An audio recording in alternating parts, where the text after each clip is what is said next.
Samantala, linsunod sa direktiba ni Pangulong Ferdinand R. Marcos Jr. puspusan ang pagtugon ng mga ahensya ng gobyerno sa epekto ng mga kalamidad na tumama sa bansa. Pinakauli nga riyan ay ang pananalasan ng Bagyong Ramil kung saan 7 na ang naiulat na namatay. Si Patrick De Jesus sa sentro ng balita. Sa pag-alis ng Bagyong Ramil sa Philippine Area of Responsibility, aabot sa 133,000 na individual ang iniwan nitong naapektuhan, kung saan pinakamarami ay sa Region 6 o Western Visayas na nasa 115,000.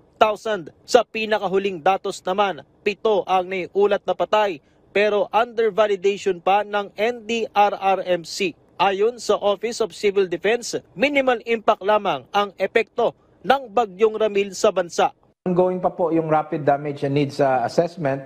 But in terms of damaged houses, meron na po tayong nakuhang 68 houses na nasira, no? 11 totally and 57 partially damaged. So talagang ongoing pa po ang assessment dito sa area, lalo na sa Region 6. So far, based sa reports natin, meron pong 8 areas na nagkaroon ng power outages. May 10 bridge tayo na tinitingnan na na-damage.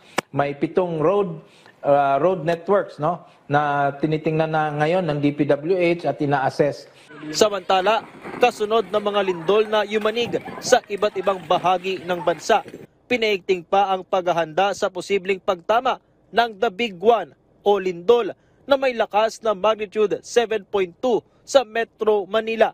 Kabilang na rito ang pagkakaroon ng Enhanced National Disaster Response Plan. Hindi lang NCR ang pinaghahanda, kundi maging ang mga karatig na rehiyon o ang Greater Metro Manila area.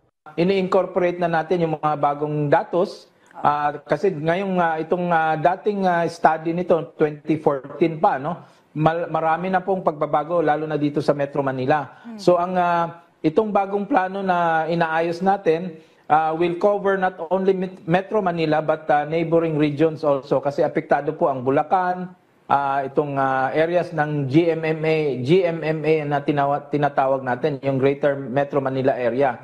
So hindi lang po NCR ang inahanda natin, but also Regions 3 and Regions 4A. Pinag-aaralan din ang template ng mga naging aksyon sa lindol sa Cebu at Davao Region, kung saan nakita na marami pang dapat pagbutihin, partikular sa pagpapadala ng tulong at iba pang kinakailangan na logistics. Patrick De Jesus para sa Pambansang TV sa Bagong Pilipinas.